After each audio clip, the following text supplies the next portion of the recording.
Huli po, nabanggit ng Pangulo mismo, Alam mo si Claire, kapag sukol, hindi nakakasagot yan. kanyang bibig nang galing, I am getting very angry with what I'm discovering about all these flood control projects. Ano hong ibig sabihin kaya nito? What can the public expect to come out of this anger? Magdidemanda po talaga sa sampa ng kaso ang dapat masampa ng kaso. Walang sisinuhin, walang malapit sa puso, walang kaalyado, kung sino man ang involved dito, sasampa ng kaso. Oh. Ang tanong niya, galit na daw siya eh. Anong ine-expect natin sa galit niya? Ang sagot, magsasampa ng kaso. Ha? Magsasampa lang ng kaso? Hanggang dun lang yung galit niya, magsasampa lang ng kaso? Tayo na hindi ba pwedeng mas stronger yung statement na putay, pabibitay niya yan. Makukulong habang buhay yung mga hayop na yan. Deserve nila yan eh. Pero kita mo yung mga sinasagot niya, no? May makakasuhan. May kakasuhan. Walang kaibigan, kapatid, kapanalig. Karelihiyon, wala. May makakasuhan. Makakasuhan, makukulong kaya. Diba? Dapat ang statement dyan, kung talagang galit na siya, may makukulong. May mabibitay. May ma-sequester natin lahat ng ari-arian ng putang ina niyan. Dancing with the beat with DJ Glenn on the mix. Marcos bangag, Marcos bangag, Marcos bangag, bangag, Marcos bangag. Iyon.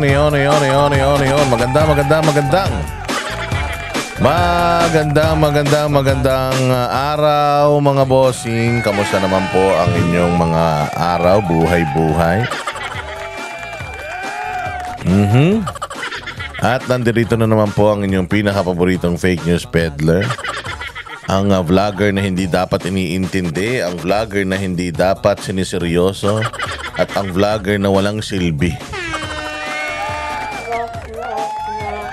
Boss D, another day, another uratan session na naman tayo. At pasasakitin na naman natin ang mga ulo, atay, balumbalunan, kasukasuan,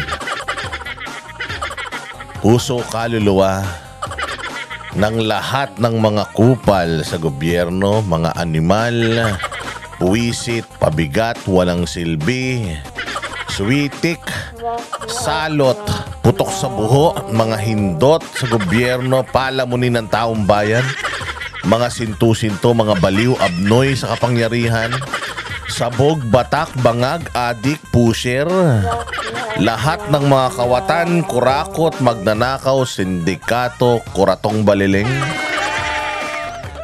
mga demonyo, Satanas, Judas, Barabas, Hestas.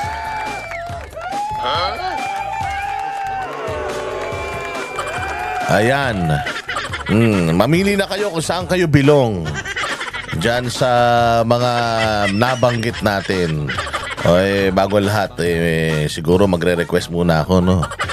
Oo, kasi lately man nakita ko maraming mga nanonood na mga hindi pa po nakasubscribe.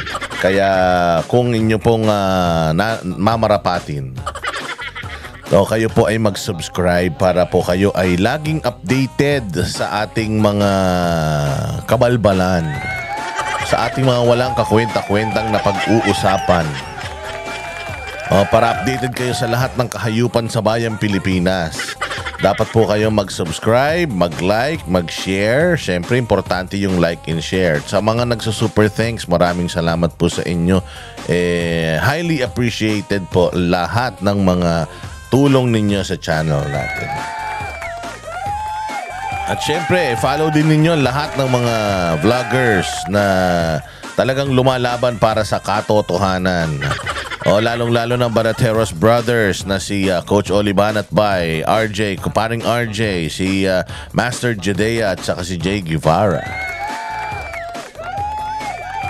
Yung mga bisdakeros at biraderos.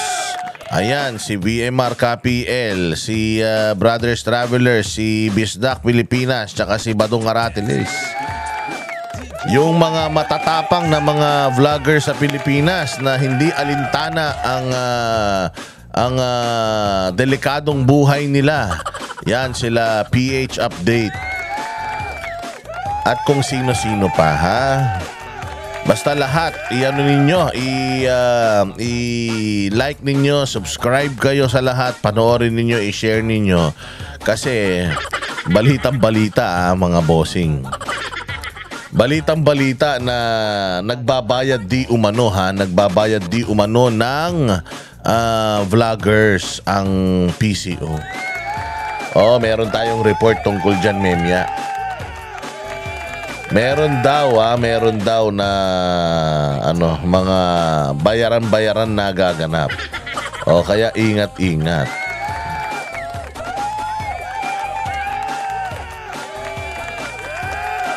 Oh, kaya siguraduhin nyo na parang ang sinasabi meron daw yatang mga 70 vloggers na binabayaran ang PCO, 70 kasi 'di ba na ngayon, dinidilig na ngayon mga bossing yung tawag din yung budget ng PCO. Isiniwalat kahapon or nung nakaraang araw ni Congressman Paulo Marcoleta na may natanggap daw siyang balita na may 70 vloggers na binabayaran daw di umano. 76 to be exact na binabayaran ang PCO at meron daw 200 mahigit na mga mine-maintain na account para mag-like at mag-comment ng maganda sa bawat posts nila. Halimbawa mga bossing, nag-post ang PCO, nag-post si Bongbong ng kasinungalingan niya sa social media niya. Ayan, meron kaagad 250 more or less na mga account di umano na magla-like, mag-share, magko-comment ng maganda. Marcos, ikaw talagang pinakamagaling. Yung mga ganon. Makikita niyo yun Makikita niyo yun sa nila. Makikita niyo yun sa kanilang tawag din, sa kanilang yung website. Facebook page. So, pag nakita niyo yung mga post ng PCO, mga post ng ni BBM, laging may ganun. Presidente, tapos pupunta sila sa mga news outlet, Tapos maghahanap sila ng magandang post or upload ng news outlet, tapos magko-comment din sila doon. At alam nyo ba magkano binabayad sa kanila? 250 for example, 7,000 pesos per month. May kasama pa daw load. I-compute natin yung 7,000 times 250. Ilan yan? Tang-ina, 1.7 million yun per month. Ha? Ano pa lang to yung bayad pa lang sa kanila 7,000 per month. 1,750,000 pesos per month. I-multiply natin sa 12. Sa isang taon, 21 million ang binabayad sa mga yung magko-comment lang 21 million. I-multiply natin tong 21 million na to sa times 3. Kasi 3 taon na sila Magkano nang binayad nila? Total of 63 million na po yung binayad nila. So, panibagong i-multiply natin to ng 2.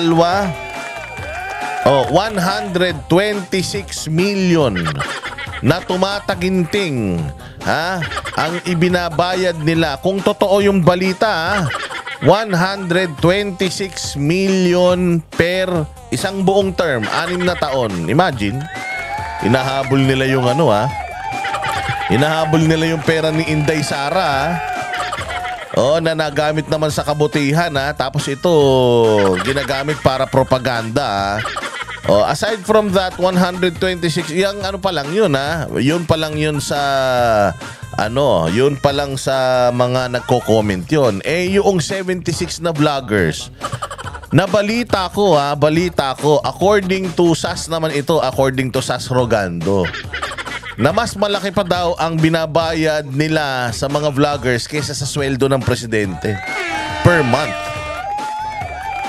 Per month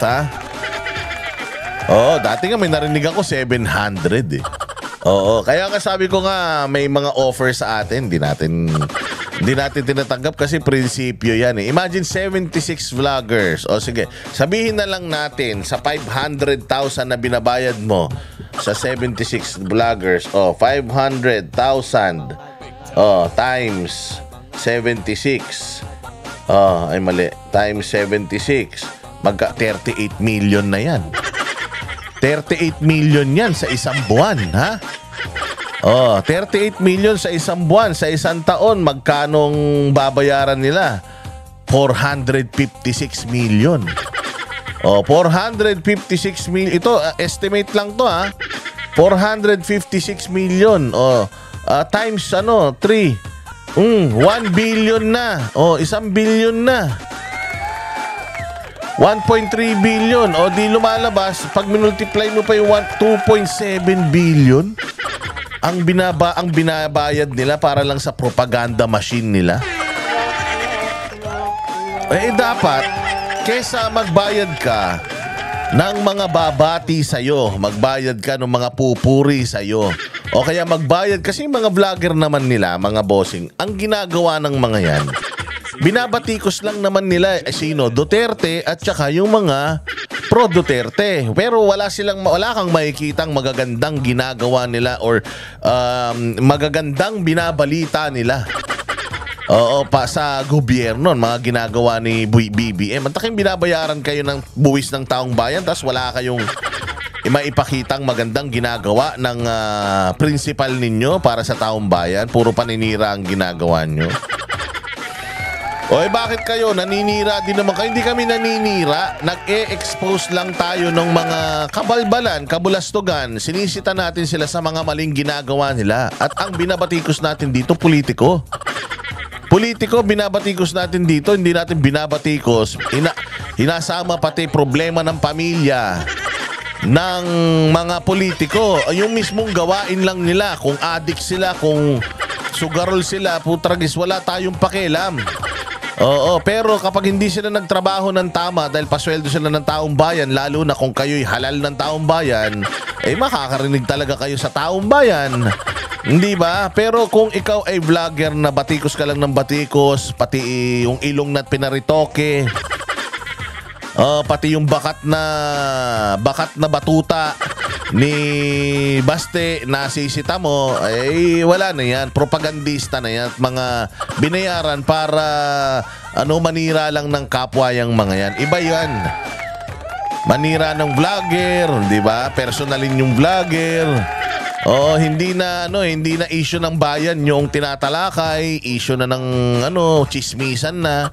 Hindi ba mantakin mo ganun kalaki? Kulang-kulang 3 bilyon yung ginagastos at gagastosin nila sa loob ng 6 na taon. Paano mo masasabing hindi sila nagbabayad? Paano mo masasabing hindi sila nagbabayad ng vlogger? May mga nagpaparatang sa akin dyan na balimbing na daw ako, bumaliktad na daw ako. Hindi pa ako bumabaliktad, mga kaibigan. Hindi pa ako bumabaliktad. Para po sa kalinawan, itong putang ina tong si Banat Bay na sinasabing tao na daw ako na Speaker Romualdez, tao na daw ako ng Malacanang, madali pong sabihin yan. Madaling sabihin yan. Ang tanong, what? May ebidensya ba kayo? A few moments later. Guys, dito, hindi pinag-uusapan dito kung pro Marcos ka, anti Marcos ka, pro Duterte ka, anti Duterte ka. Hindi pinag-uusapan dito. Ang pinag-uusapan natin dito, yung pakinabang natin sa mga nag-hire sa atin. Yun ang importante. Pakinabang sa mga nag-hire sa atin.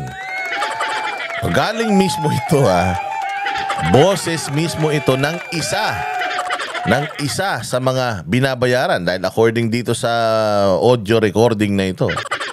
Hindi ba? Binabayaran ng mga nag-hire sa atin. Dito, ang abutan dito hindi GCash, cash to cash. Okay? Ang sahod GCash, cash to cash. Siyempre nga naman, may paper trail kapag pinadaan mo sa bangko. Cash to cash cash to cash to, walang GCash. nyo rito, 1530. Uy, kinsenas katapusan. Malupit.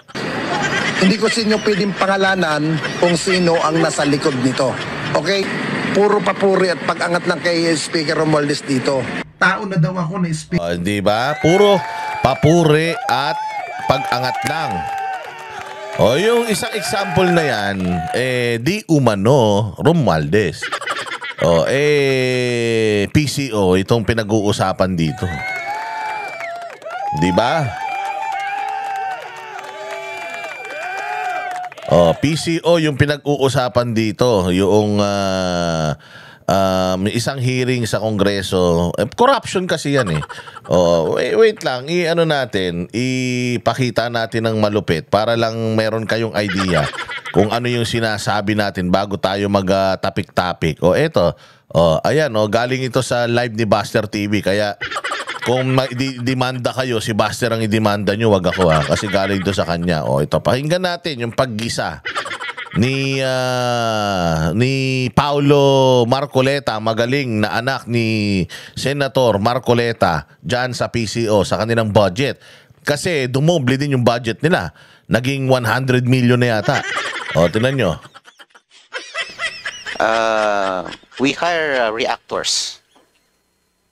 Ang trabaho ng reactors, 100 or 200 or so reactors. Ang trabaho po nila ay magbigay ng positive reaction sa mga posts ninyo, magbigay ng positibong comment sa mga posts. Yun po ang trabaho. Aside from maintaining around 76 vloggers. Maintaining 76 vloggers. Is that correct? Yan. Diba?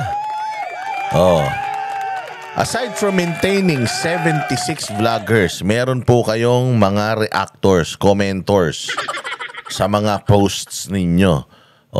Ganun kalaki po ang ginagastos ng gobyerno. Diyan pa lang sabi ko nga sa inyo, yung DPWH issue is just a tip of the iceberg. Alam niyo yung yung binangga ng Titanic. Iceberg yun. Mayroong nakalabas doon. Actually, kung gaano kalaki yung nakalabas, imagine mo gaano kalaki yung nakalubog sa tubig. Yung iceberg na nakalubog sa tubig. Yung nakikita natin sa ibabaw, yun lang yung tip. Pero yung ilalim, nung nakalubog sa tubig, grabe laking iceberg tipak nun. Kaya nga nung binangga ng Titanic, yung warak yung barko eh. Unsinkable yung barko na yun, pero lumubog eh. Ganyang kalaki yung issue natin ngayon. Yung nakikita natin, DPWH, yung mga ghost projects, is just the tip of the iceberg. And we are talking about trillion sa loob ng hanggang 2024, 2025, umabot na yan ng 1.2 trillion.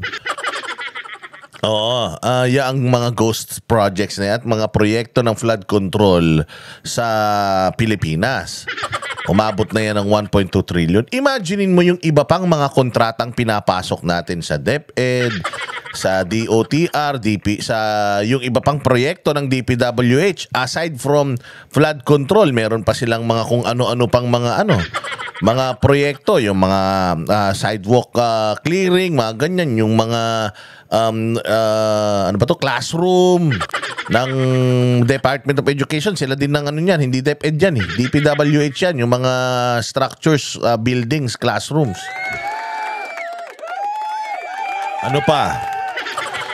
Aside from DPWH, sa Department of Agriculture, yung mga kontrata na pinapasok natin for Department of Agriculture, mapagbili ng mga bangka, pagbili ng mga traktora, pataba sa lupa, mga fertilizer.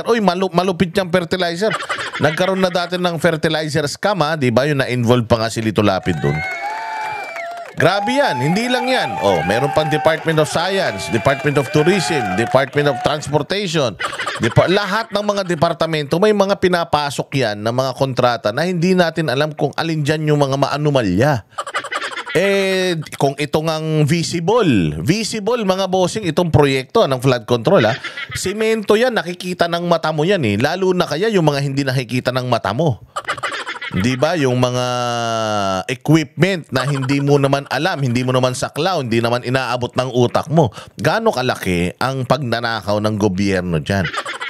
So dito pa nga lang mantakin mo, PCO, nagbabayad ka ng hindi pa sapat yung mga taong binabayaran ng mga pasweldo sa inyo para makapagpalabas kayo ng magandang ginagawa ng presidente. Meron kayong spokesperson na tanga. Hindi pa sapat yung bibig niya para lang mapabango niya si Bong. Paano mapapabango si Bongbong? Kung lumalabas sa bibig nung spokesperson nyo, puros kagaguan, puros kabahuan. O kaya ganyan. O nag-hire pa kayo ng third party. Tapos ito matindi. Ito, balita lang ito ni Paulo Marcoleta. Hindi pa ito talaga confirmed. Kasi according to PCO chief, wala yun sa kanilang, wala sa mga binabayaran nila yon.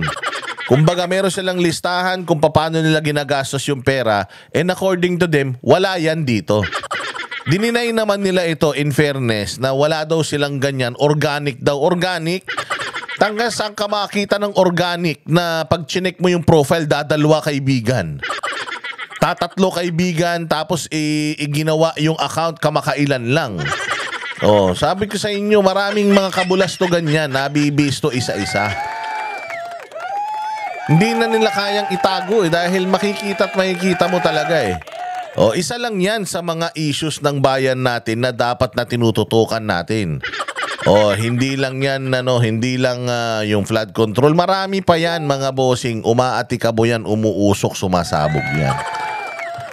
Isa lang yan. Kaya nga dito meron siyang meron siyang si Kong Paulo, meron siyang tinatanong dito kay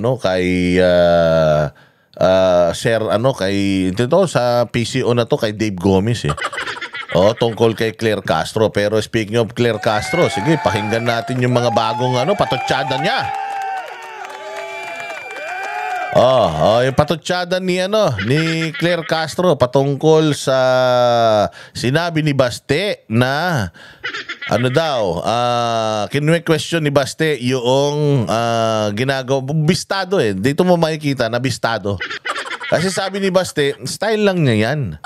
Katarantaduhan niyang ginagawa ni BBM na yan. Na pag silip sa flood control, pag punta-punta doon, sabihin niya ganito, ganyan. Siya na nagsabi, kilala niya kung sino yung congressman, kilala niya kung sino yung contractor, kilala niya kung saan binili yung mga materyales. Pero wala naman siyang pangalan binabagsak, wala naman siyang dinidimanda. Wala naman siya tinatanggal sa pwesto. Hindi ba nga, sinabi nga natin kahapon, mas nauna pa niyang tinanggal sa pwesto. Si General Torre. Imaginein mo si General Torre, daming ginawang kabulastugan sa bayang Pilipinas, pinromote mo. Hindi ba? Samantalang isa lang yung kanyang nilabag, which is mala presidente siya na entrance doon sa isang piyesta. At the same time, meron siyang mga ginagawa na hindi aprobado ng mga matataas sa kanya. Kaya tinanggal siya. Imaginein mo, ganun lang tinanggal nyo. Samantalang yung pinagsisimulan mismo ng flood control. Imagine, Ghost Project. May corruption. Yung corruption nasa baba, halimbawa sa district engineer. Kung yung congressman at saka yung district engineer, congressman at district engineer o DPWH, kasi hindi naman yan ibibigay sa district engineer Yung project ibibigay sa DPWH. Yung DPWH, syempre, ibababa niya yan doon sa kanyang mga district engineer. Kung saan, halimbawa, DPWH sa Bulacan, gano'n. Ibababa niya doon yung project galing doon sa distrito ng congressman So ibababa niya doon sa kung saan distrito ng congressman, kung saan DPWH doon. And then yung DPWH maghahanap ng contractor kung sinong gagawa. Tapos gagawin na nila. So saan nagsimula yung utos? Galing sa taas. Sino yung taas? Si Bunuan. Ibinaba. Tapos ginawa yung ngayon, kung merong corruption, sa tingin mo, kung may corruption dito sa baba, hindi aabot sa taas? Di ba? Nakakapagtaka rin, di ba? Tingnan mo, napahaka tuloy. O kung may corruption sa baba, kung yung utos galing sa taas, nagkakaroon ng corruption doon sa execution, sa tingin mo, yung mga nagkurakot sa baba, hindi nila babahagian yung itaas?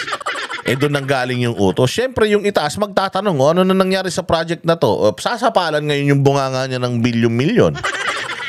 O, di ba? So, imposibleng walang alam yung hepe ng DPWH yan. Ngayon, kung wala nga talaga siyang alam dyan sa mga ghost projects na, ba't nandiyan pa siya? Imaginein mo, ikaw ang leader, ikaw ang tatay ng tahanan, tapos sa bahay mo may adik. Adik yung isa sa mga anak mo, adik yung dalawang anak mo. Anong ibig sabihin nun? Mahina kang tatay. O hindi ba? So dapat talaga wala ka na dyan. Dapat palayasin ka na. Dahil hindi ka naging matagumpay na leader dahil may mga kurakot sa ilalim mo na hindi mo nalalaman. Yun ang pinakamasakit sa lahat. Okay na kung alam mo na kurakot ka rin Pero yung hindi mo alam, tapos gusto mo isipin ng taong bayan, hindi ka kurakot. Yung mga nasa ilalim mo lang ang kurakot. Napaka-imposible nun. Imposibleng ikaw nagbaba sa district engineering ng proyekto tapos hindi mo alam na may kabalbalan na nangyayari doon. Siyempre, pag may ibinaba ka doon, dapat chinecheck mo kung meron, tama? Ngayon, pipirmahan nila. Okay, solve yung kaso ay yung proyekto, kompleto. Okay ka na doon? Hindi mo ba checkin mag-isa yon? Kasi ako, naging amo din ako. Nagkaroon din ako ng mga tao. Although alam ko na ginagawa nila yung trabaho nila, every week meron akong checking na ginagawa sa mga cases ng mga tao ko sa buong Asia. Kasi naging head ako sa kumpanya namin ng mga engineers dito sa buong Asia so ang ginagawa ko, ganun, chine-check ko, nagki-case management ako, nagki-case checking ako. Nagki-case audit ako. Tinitingnan ko buwan-buwan kung okay ba per halimbawa, yung Taiwan, yung Singapore, yung Thailand. Chine-check natin kung kamusta ba sila. Aside from, wala namang reklamo tayong natatanggap, pero kailangang maging part ng trabaho mo yun bilang isang lead na i-check kung yung mga tao mo nag-a-adhere ba kasi hindi mo naman talaga kayang i-micromanage yan. Kalokohan yan, di ba? So, i-audit mo yan. Meron kang separate na audit para sa sarili mo para maipakita mo din sa mga boss mo na I conducted an audit and everything is well and okay and balanced. No issue whatsoever in my region, in my department, no issue whatsoever. Ganon, di ba? Pero wala katulad niyan, si Bunuan, maghuhugas kamay siya, wala siyang alam, maniniwala kayo na wala siyang alam? Saan ba under ang DPWH? Sa Office of the President. 'Di ba? Saan ba under ang DPWH? Under ang DPWH sa saan? Sa presidente. Sino naglalagay ng hepe ng DPWH? Presidente. Therefore, under yun ang kapangyarihan niya. Tapos, si Bongbong nag-iikot ngayon, walang kaalam-alam kunyari. Pero magtataka ka, meron ng binitawang pangalan? Wala. Meron ng dinimanda? Wala. Meron ng tinanggal sa posisyon? Wala. Kaya yung sinasabi ni Basti Duterte na wala yan. Tayo nang yan, iimbestigahan mo sarili mo, tapos accountable ka sa taong bayan. Ang ginagawa ni Bongbong ngayon, umiiwas na lang siya sa pusoy. Tingnan nyo kung anong sagot nito dilawan na. Dating Duterte supporter, ngayon dilawan na. Sige. Sino po yung sinabi niyong public official? Mayor Baste po. Nasaan po siya ngayon? Nasa the Netherlands. Ano naman kung nasa the Netherlands? Bakit ba kasi laging ganun yung pinupunto mo na hindi sila pwedeng, pag nagpunta sila ng Netherlands, hindi sila pwedeng bumatiko sa gobyerno? Ganun ba yun, Claire? So, ang dami nung sinabi ni Basti doon, yun lang ang rebuttal mo? Ang rebuttal mo lang is, saan siya? Nasa Netherlands? So, parang sinasabi mo na iniwan na naman nila yung trabaho nila sa Pilipinas? Kasi okay lang iwanan mo yung trabaho mo sa Pilipinas so long as may ginagawa ka. Katulad niyan, meron na naman tayo mga binagyo sa Romblon. Kita mo yung OVP, nandoon na naman. Yung OVP naghahatid na naman ng mga relief operations, relief goods diyan sa ano. No, nasa si VP, nasa Hague. May nangyayari sa opisina niya. Putang ina, si Bongbong nandiyan nga, pero puro pagnanakaw ang ginagawa ng mga nasa ano niya, nasa ilalim niya, nung mga nasasakupan niya, puro pagnanakaw. Sa sobrang wala ng alam naman ni Claire Castro na yung ginagawa talaga ni Bongbong na yan, puros propaganda lang yan, tsaka mga kaetyosan lang yan dahil ang tagal na kailan pa yung huling speech niya na mahiya naman kayo, ang tagal na nun hanggang ngayon, nauna pa natanggal si Torre. Doon sa speech niya, pinapalakpakan niya si Torre. Ngayon, tinatanggal niya na. Hindi ba mas nauna pa natanggal si Torre kaysa kay Bunuan? Totoo naman yung sinasabi ng mga makakaliwa na nauna pa natanggal yung pulis na tanga kaysa doon sa magnanakaw na engineer. Hindi marunong sa mathematics. Putang ina, 77 times 15. Hindi alam. Engineer daw, 77 times 15. Putragis yan. Lahat ng engineer pagka sa mathematics. Mahina sa English ang mga engineer. Pero pag pinag-mathematics mo yan, putya kahit nakatiwarik, magagaling sa numero yan. 77 times 15. Magkailan yung sinagot ng hinayupak. Alam mong bobo tapos nauna pa tinanggal si Torre. Ngayon, iyan ang tanong nito ni yun lang, nasan ba? Sino po yung sinabi niyong public official? Mayor Baste po. Nasaan po siya ngayon? Nasa the Netherlands. Wala po sa Davao City. Ano naman? Anong connection nun, Claire? Anong connection na wala si Baste sa Davao City? Kahit naman nasa kubeta siya tumatae, kaya naman niyang questionin si Bongbong dahil napaka-obvious naman kasi ng ginagawa ni Bongbong. Pero tingnan mo, anong depensa niya? Okay. Kung sinasabi niya po na ito'y PR stunt, manood na lamang po siya. Lang? Manood saan? Tayo na lagi na nga kami nanonood Diba? Lagi na nga tayo nanonood sa kung ano-anong mga kabalbala ng ginagawa ng mga tao sa gobyerno Yun na nga ang yun na nga ang problema natin hindi ba? Wala kayong maisagot kasi wala talaga kayong plano, hindi nyo talaga alam. Nung sinabi ni Baste na wala yan.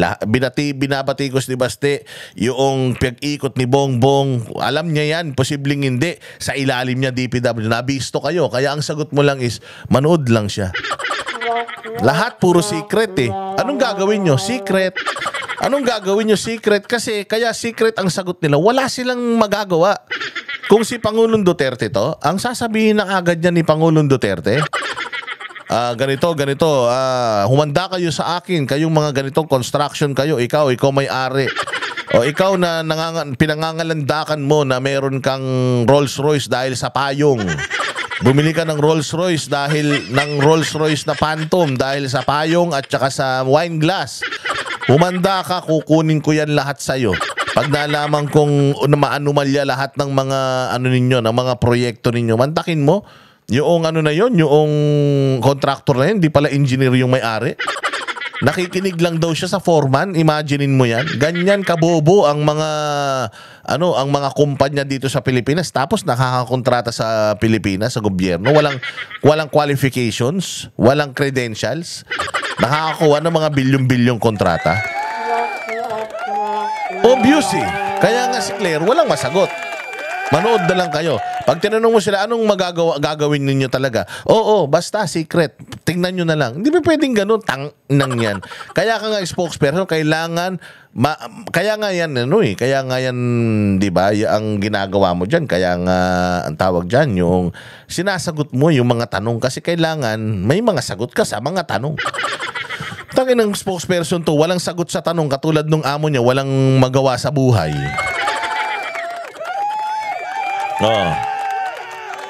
Panagutin ng mga opisyal sa sangkot na sa anomalya o anong anong sagot niya rito? So far, ang nababanggit na ho ng Pangulo, mga kontrata, mga contractors, of course, officers or officials of the Department of Public Works and Highways. Pero wala pa ho siya napapangalanan na politiko. Eksakto. Kasi sila yan Bakit niya papangalanan yung mga kakampi niya? Ang goal lang naman nila is, kunyari, sir, galit ka. Kunyari, umiikot ka, dismayado ka. Kunyari, wala kang alam dito. Oo, kasi yari ka dito. Malapit na matapos yung termino mo. Ang laking perang ginastos dito at makikita ng taong bayan yan. Hahanapin talaga yan. Mantaki mo isang bakal na nakatusok tapos completed yung proyekto. Ang DPWH, sir, galing yan sa inyo. So ngayon pa lang umarte ka na kunyari wala kang alam, sir, ha? Oo. Kunyari, sir, ano ka dyan, para hindi ka nila, para maawa sila sa'yo, isipin nila niloko ka nung mga taong itinalaga mo. Oo, sabihin mo, wala ka. Siyempre, sasabihin niya, sige, gagawin ko. Ang problema, tinatanong siya ngayon, sir, mukhang kulang yung hindi lang basta galit, hindi lang basta pagkadismaya. Bakit dismayado na kayo, galit na kayo, wala pa kayong pinapangalanan? Yun na ngayon. Matataranta sila. Putang ina, wala sa usapan yun, ha. Ang usapan, magre-reklamo lang ako. Ang usapan, kunyari, wala lang akong alam, ha. Hindi ko ilalaglag yung mga kasapakat ko, ha. Di ba? So even media nagtatanong, ilan na po yung pinuntahan nyo? Gaano na kayo katagal nag-speech? Ilan na yung inikutan ninyo? Ilan na yung inikutan ninyo na mga palpak na mga flood control? Sinasabi nyo sa distrito na to, sa probinsya na to, sa ganito, sa ganyan. Walang nakatayo, walang yung semento, walang bakal.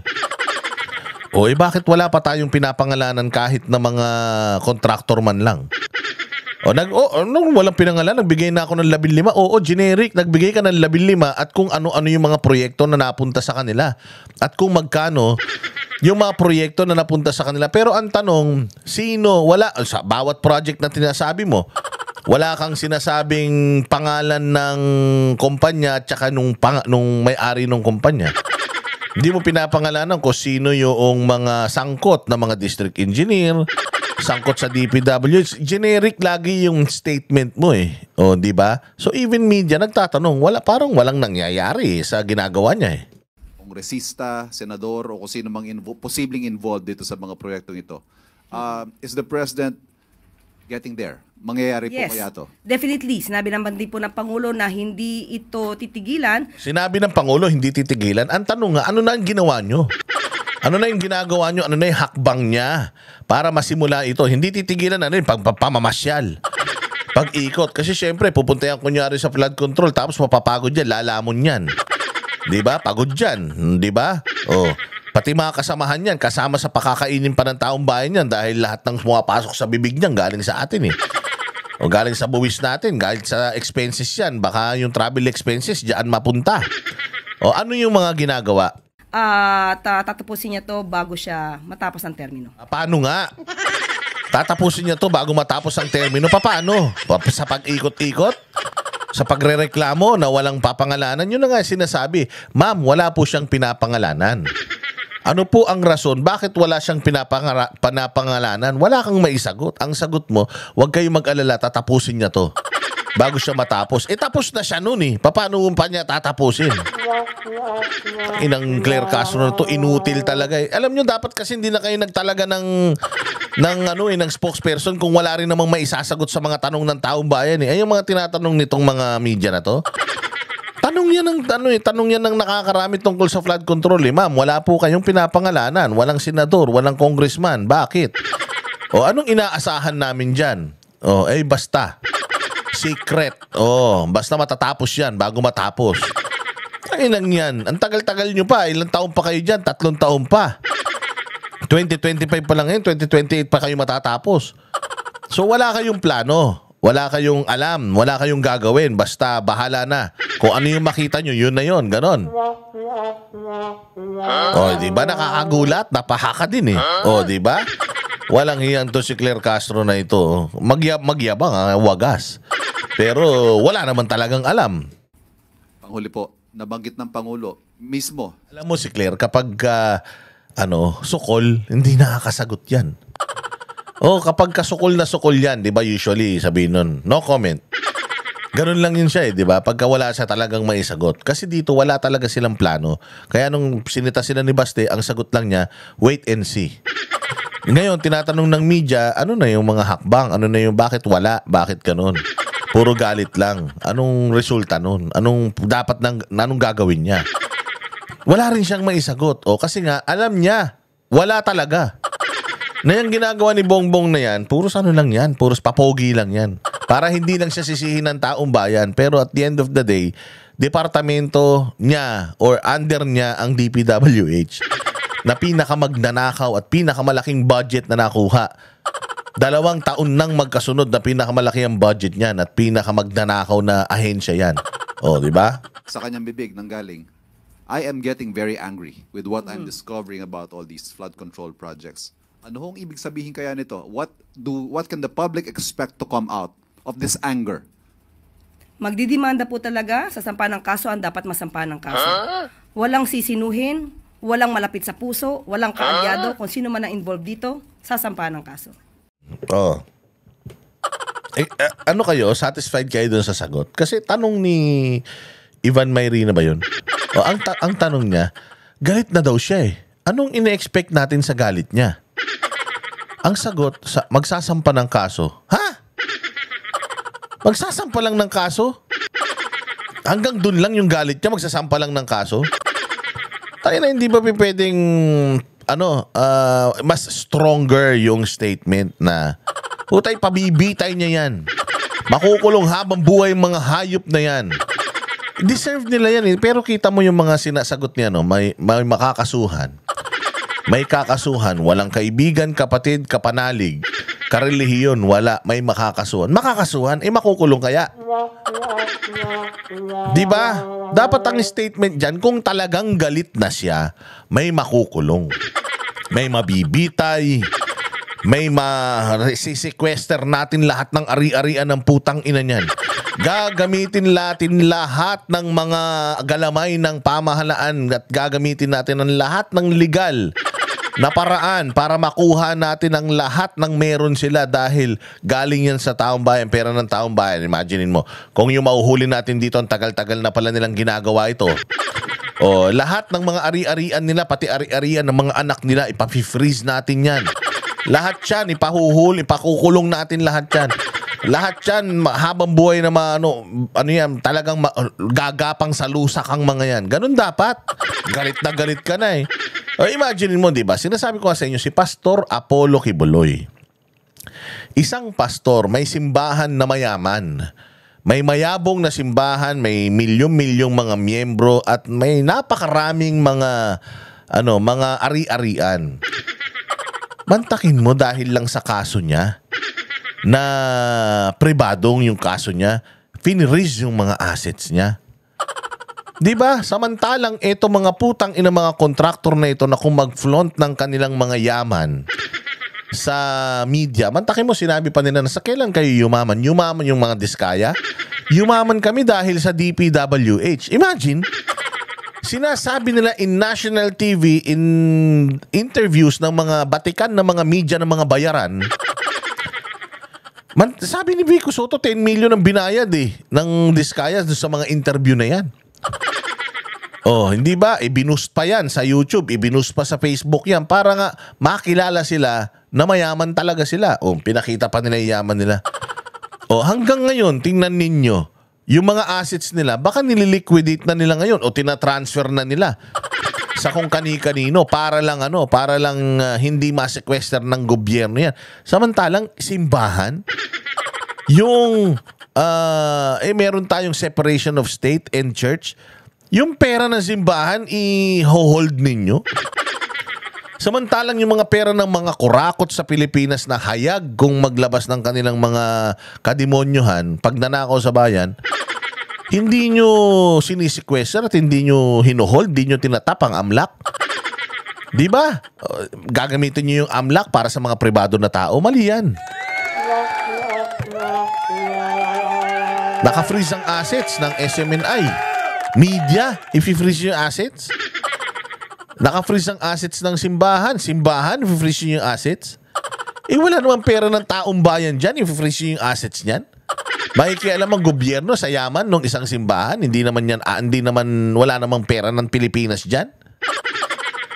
Di ba, imaginein mo, tapos etong mga ninanakaw yung pera ng taong bayan through DPWH, putya, nakakapagyabang pa ng yaman nila sa social media. Saan ka?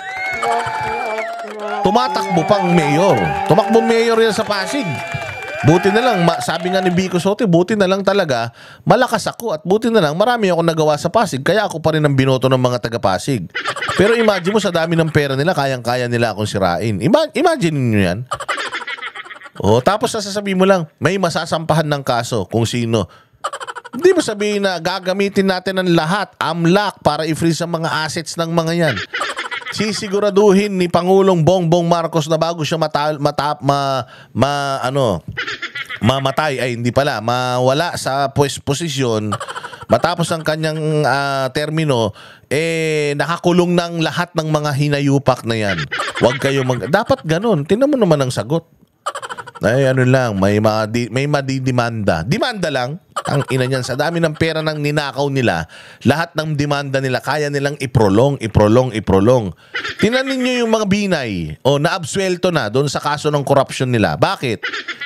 Kasi pinahaba nila ng pinahaba hanggang sa makalimutan ng tao, tapos boom, biglang dismissed. Diba? Samantalang nakulong si Junjun Binay. Na-convict si Junjun Binay dyan.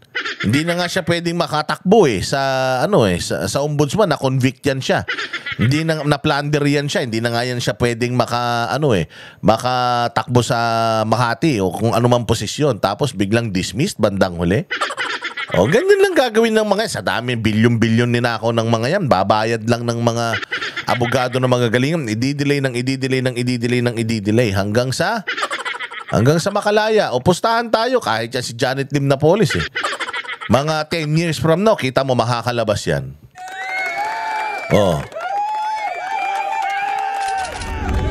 Yun lang ang sagot niya.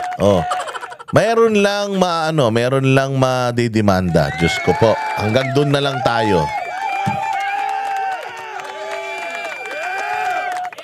At dahil dyan, mga bossing, wait lang kasi meron ngang request etong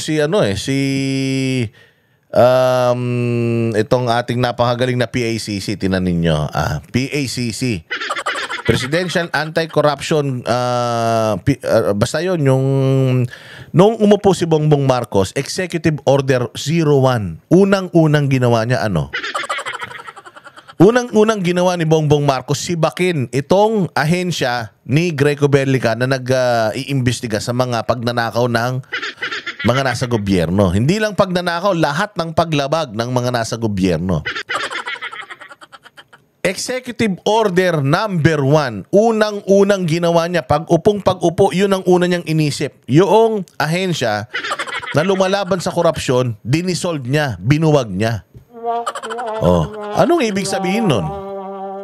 Kaya mo binuwag kasi magnanakaw kayo. Di umano. Diba? Baka kaya nyo binuwag kasi magnanakaw kayo. Kita ninyo. Pag-upo nyo, sa kaliwat kanan na kagad yung pagnanakaw sa gobyerno. Sino ngayon ang nagtitingin nung mga pagnanakaw? Kasi sabi nyo may COA naman yung COA, hindi nga nila kayang linisin lahat Kailangan talaga, kung pwede nga lang, gumawa ng 10 Anti-Corruption Commission. Diba? Presidential Anti-Corruption Commission, PACC. Binuwag niya sa unang araw pa lang niya, binuwag niya na. Anong ibig sabihin? Anong gagawin niya? Hindi siya magnanakaw Tinanggal mo yung, kumbaga yung nagbabantay. Yung nagbabantay ng gate, tinanggal mo. Di kahit sino pwede na makapasok. Walang guard ito palang patunay na kababuyan na talagang gagawin nila Hindi nyo napansin? Hindi ba unang-una niya sinibak? Ito si Commissioner Greco Bellica na ang tapang-tapang. Ang daming dinimanda nito. Actually, kahit nga si mga kapartido pa at itinalaga pa ni Pangulong Duterte yung mga hinablan nito katulad niyan sila yung DOH Secretary. Di ba na isa ring kawatan. Ang daming mga kinasuhan nito. Ngayon, nililihis daw yung issue. Andiyan kasi yung issue ni Torre, issue ni ganito, issue ni ganyan. Nililihis yung issue para hindi natin, samot-sari. Ang mga pinalulutang nila ngayon, yan na naman yung extradition kay Pastor Apollo Kibuloy, pinalulutang nila. Alam naman nila na hindi magfa-fly yan. At saka, tingnan mo Department of Foreign Affairs natin sa Pilipinas, hindi ina-acknowledge yan. Department of Justice, hindi ina-acknowledge yan.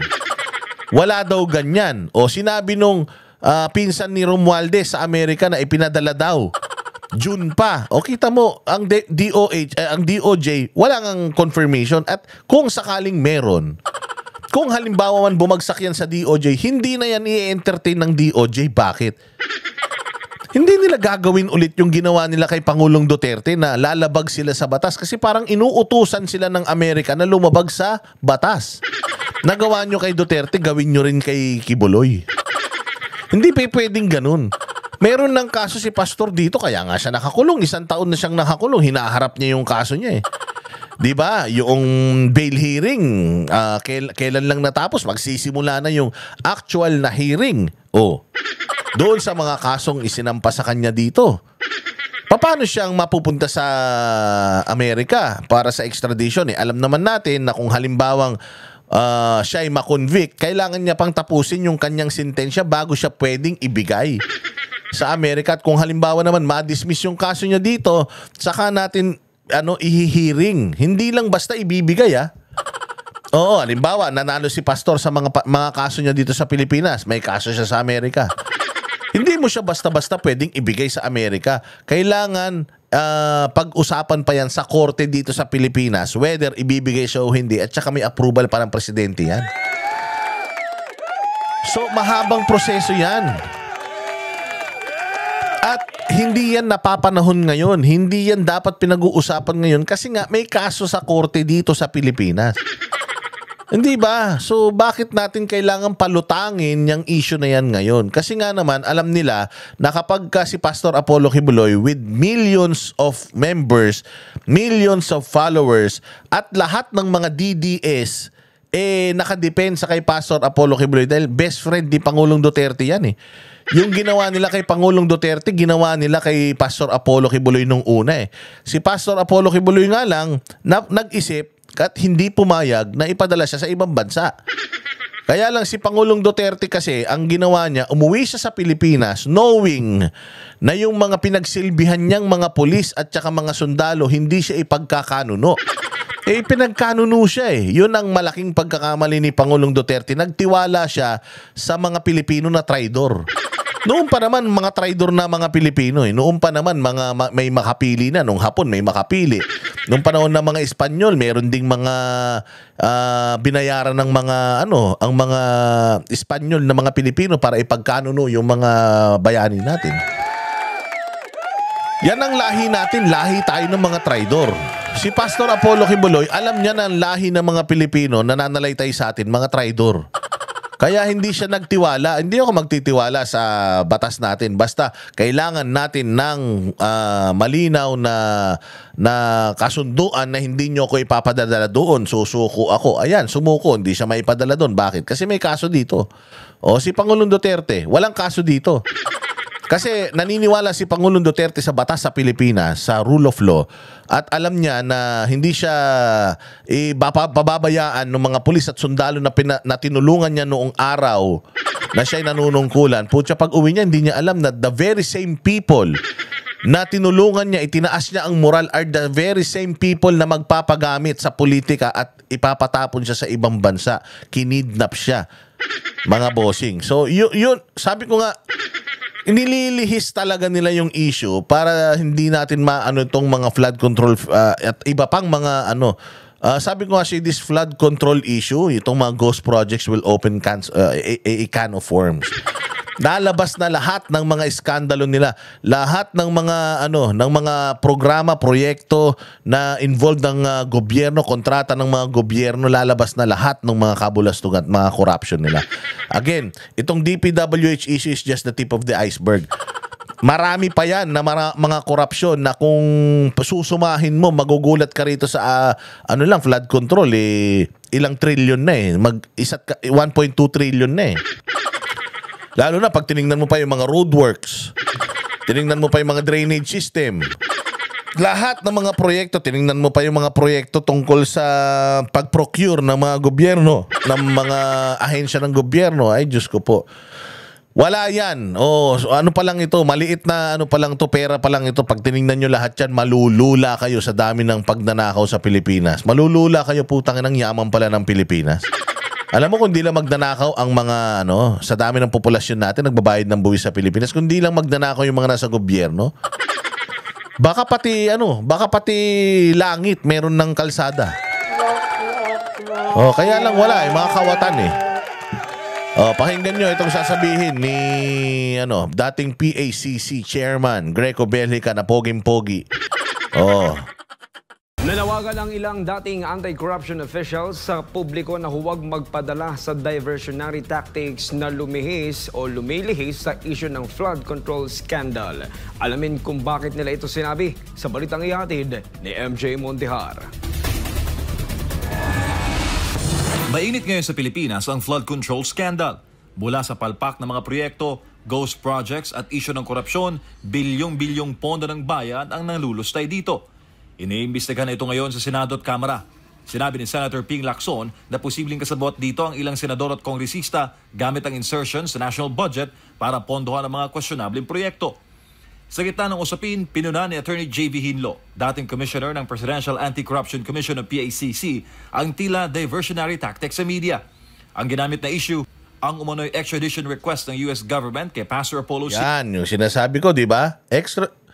Wala yan Out of the picture yan Out of the conversation yan Pero kabi-kabilang media outlet ang nagbabalita nito. Bakit? Kasi nga gusto nila tayong malibang. Alam nila naging sensational yung issue ng KOJC, yung siege. Kasi 1 taon na naging sobrang sensational nun. Nalaman sa buong mundo, nakita sa buong mundo na tumutok ang lahat ng mga supporters ng mga Duterte at mga Pilipino, tumutok dyan. Kaya nga sabi ko, nung umikot ako sa buong mundo, ang dami na mga supporters ng pamahalaan na hindi naman makakibuloy, pero dahil sa nakita nilang disiplina ng mga tao sa Kingdom of Jesus Christ, nakita nila yung 16 days, nakita nila kung paano binalahura ang Kingdom of Jesus Christ, pero wala silang nakitang mali. 16 days sila doon, wala silang nakitang armas. Wala silang nakitang palpak. Wala silang nakitang kakaiba para madagdagan ang kaso ni Pastor. Wala. Sa 16 days na nandoon sila, ano ang nakita nila? Mga tao na nagdadasal, mga tao na masaya, mga tao na pinapakain pa sila, mga tao na palakaibigan, mga tao na mapagmahal. Napakaganda ng kingdom. Napaka garbo ng pamumuhay. Yun lang ang nakita nila. Wala silang nakitang mali. So dahil doon sa siege na yon, yung negative na perception kay Pastor Apollo Kibuloy, nawala yun. Yung mga maling yung mga kesyo rapist siya, kesyo ganito, pinahihirapan niya yung mga tao para sa karangyaan niya. Nalaman na si Pastor walang ari-arian kahit isa. Na si Pastor ay walang nakapangalan sa kanya ng mga property. Na siya lang ang pinuno, siya lang ang nagtitimon, siya lang ang nagbibigay ng direksyon, pero ang nakikinabang lahat, ang may-ari, yung buong kongregasyon. Yung buong simbahan ng may-ari, which is lahat ng members, lahat ng miracle workers, sila po yung mga may shareholders, stockholders, ng kung anuman ang meron, ari-arian ang Kingdom of Jesus Christ. Wala ni isa ang nakapangalan kay Pastor.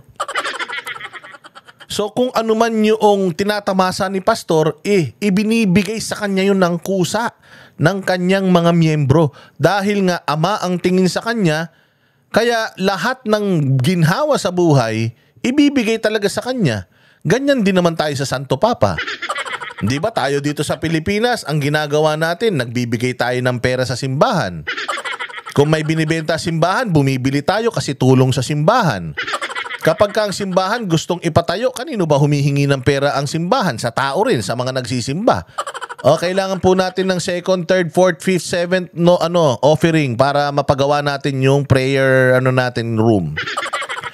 para yung simbahan natin mas mapalaki natin, mangungulekta po tayo ulit. Hindi ba? Hanggang sa makalikom sila, mapapatayo nila yung simbahan. Ganon din naman yung simbahan nila. Wala namang pinagkaiba.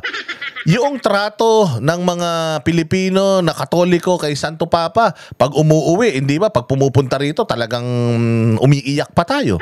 Gusto natin halos mahawakan. Ganon din siya. Parang siya ang Santo Papa nila eh.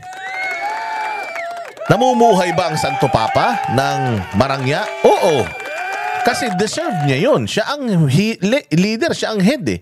Namumuhay ba ng maayos at marangya si pastor?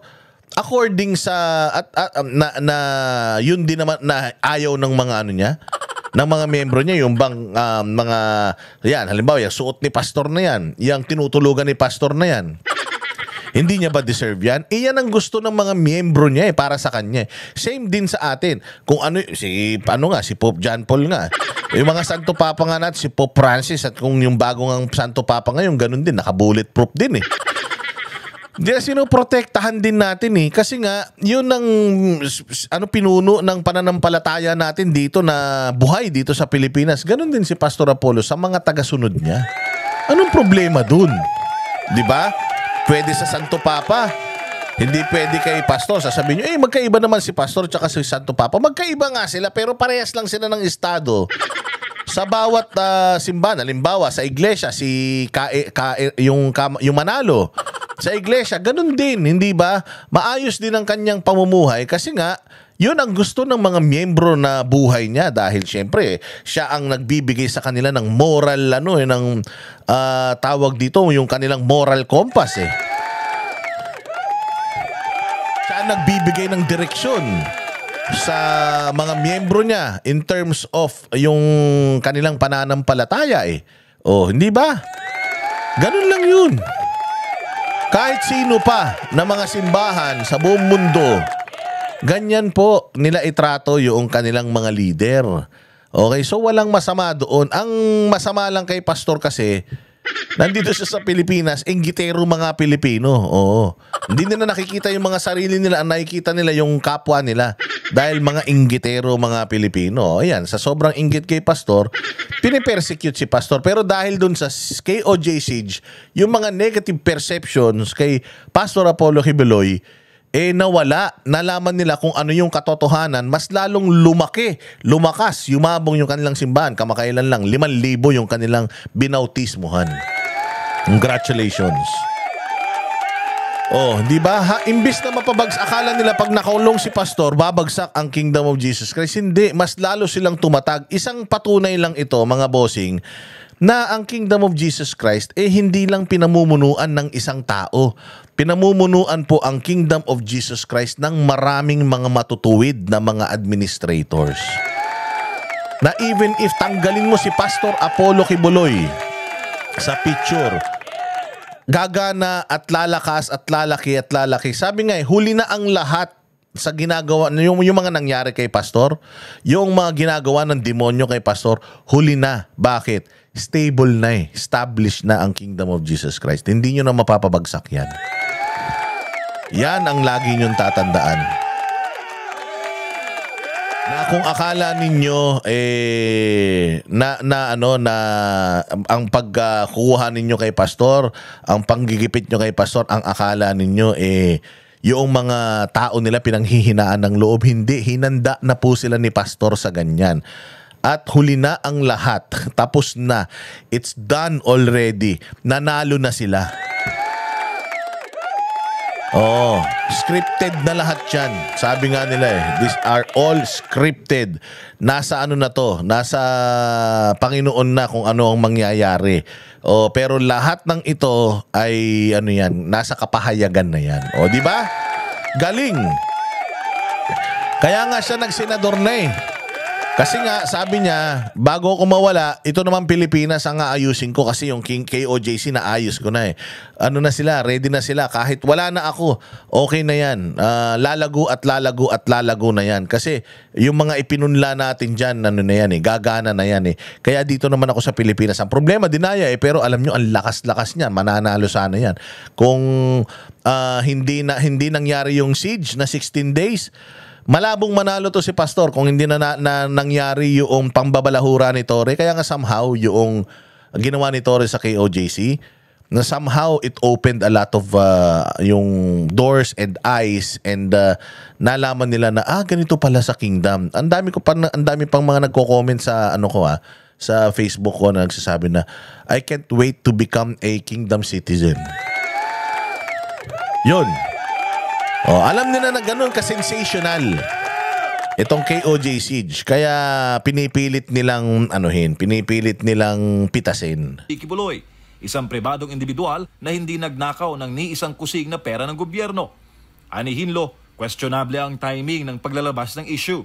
Yung kay Pastor Kibuloy, they are saying yung mga kaso niya sa US, those are already personal cases niya doon. Wala namang national significance yun na pagbigyan talaga ng pansin ng gobyerno. Para naman kay dating PACC Chairman Greco Belhica, hindi dapat bitawan ng publiko ang flood control scandal dahil malinaw na propaganda lamang ang ginagawa sa issue kay Pastor Kibuloy. Opo, tama. Dapat wag talagang bitawan ito, ang issue to ng taong bayan. Dapat kalkalin, dapat i-expose. I-post nyo po na i-post sa Facebook, sa news. Kunan nyo po ng mga videos, yung mga anomalyang proyekto na nagawa. Ayon kay Senator Lacson, mula 2011 hanggang ngayon, umabot na sa 1.9 trillion pesos ang inilalaan na pera para sa flood control. Kabilang dito ang mahigit 1 trilyong piso sa nakalipas sa 3 taon. Huwag tayo magpadala dun sa mga diversion, yung mga issues na ilalabas nila para mamatay itong isyong to. Ibalik na naman sa ibang issue. Dahil pagka ito po ay nawala sa ating consciousness, uulit-ulitin na naman po ito. Balak maglunsad ni Belhica ng People's Audit sa lahat ng flood control projects. Mismong si Pangulong Bongbong Marcos na ang nangunguna sa kampanya laban sa flood control scam. At ayon sa dating anti-corruption officials, hindi si Pastor Kibuloy ang problema ng bayan, kundi ang mga korap at gahaman sa pamahalaan na walang takot na ninanakaw ang pera ng bawat Pilipino. Kung sa tingin ng susunod na administrasyon ay hindi sang-ayon sa batas natin ang pag-extradite kay Pastor, hindi natin siya i-extradite. Pero sa ngayon, sabi ko nga, it's premature. Dapat yung pagtuunan ng pansin, tama po kayo, yung mga national issues. Grabe. Ilang tahanan, ilang gusali, factories na po sana nagawa nun para nagbigay ng mas maraming trabaho. Oo, promise. Magkano ang lagi kong hindi ko makakalimutan nung 2022 yung sinasabi ni Doc Willie Ong. Di ba tumakbo sila ni Isko, President and Vice President? Sabi ni Doc Willie Ong, it only took Manila 3 million. It only parang mali. Basta ginastos is 3 billion. Ang ginastos ng gobyerno ng Maynila para maipatayo ang bagong ospital ng Maynila. 3 billion. Isang ospital na. Kini-question nga nila si Department of Health Secretary noon. Nasa laki ng budget mo dahil ang laki talaga ng budget ng DOH noon dahil nga sa pandemic. So, sa laki ng budget mo na nakuha, bakit wala ka man lang naitayo kahit na isang ospital? Samantalang 3 billion. So, kung 15 billion yung pera mo, sana nakapagpatayo ka na ng 5 ospital. Kulang na kulang ang hospital beds. Kulang na kulang ang hospital sa Pilipinas. So, paghandaan natin yung susunod na na pandemya kung ano man, kailangan natin ng maraming ospital sa Pilipinas. Kaya nga yung gusto sana ni tawag dito ni Pastor Apollo Kibuloy na isang parang malaking ospital bawat region. Para yung kompleto na may heart center na, may lung center na, may kidney center na. Kompleto bawat region. Kasi nga, ang problema, lahat pumupunta pa sa Maynila para lang sa heart center, lung center, sa kidney center. Diba? So, gusto ni Pastor, lahat ng region sa buong Pilipinas magkaroon na ng mga malalaking mga ospital. Imagine, 3 billion lang pala gagastusin. Ilang billion na tong pinag-uusapan natin? 500 billion. Ilang ospital na matatayo ng 500 billion? Eh, hindi rin naman nila ginawang flood control yan. Ninakaw lang naman nila yung 500 billion na yan. Ilan na yan? 500 billion o divided by 3. Okay na. Putangin na, baka bawat kanto meron ng parang 7-Eleven na yung ospital. Di ba? Anong katarantado mga putangin na sa gobyerno, maniwala kayo. Oh, ganyang kasatanas. O kung yung pera na yan napunta sa maayos, sana maalwan ang buhay ng Pilipinas. Hindi, puro magnanakaw Sa ating mga kababayan, para kabahay, para sa ating mga kababayan, kung hindi po inanod ng baha dahil sa korupsyon. Para sa Diyos, sa Pilipinas, kung... Diba? Walang hiya. O, tingnan mo naman yan. O, ito, tingnan ninyo kung anong ginagawa ng DPWH. Putang ina mga ito. O. Hello.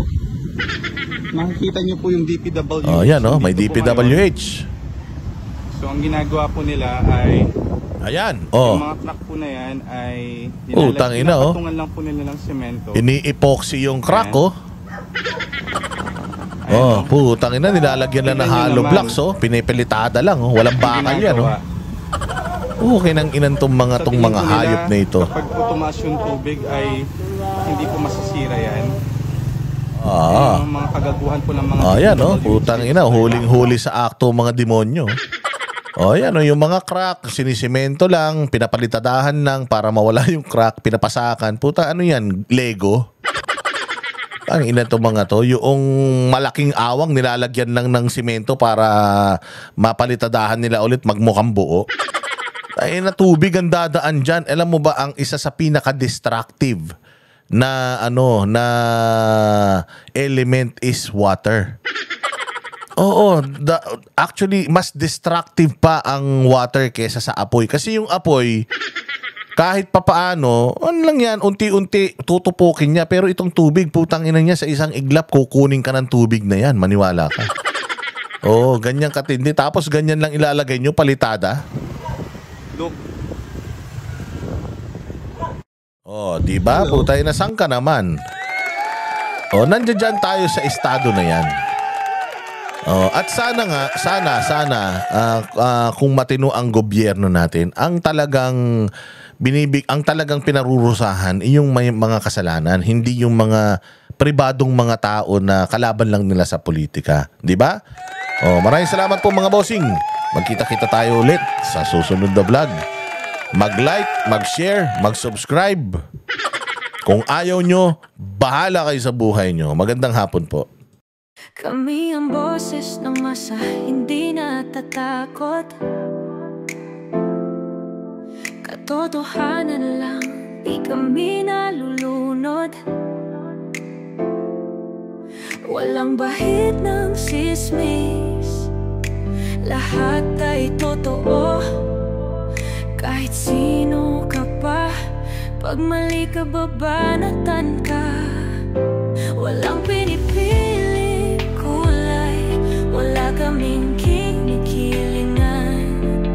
Basta para sa bayan, kami lalaban.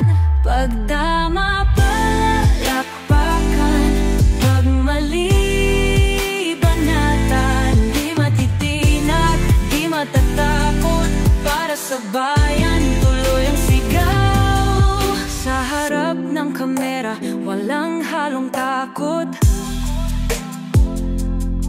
Mga baluktot, lahat kayo'y tutumba. Ang hustisya at totoo, yun lang ang mahalaga. Kahit sinong harang, di kami matitinag. Walang pinipiling kulay, wala kaming kinikilingan. Basta para sa bayan, kami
sa harap ng kamera.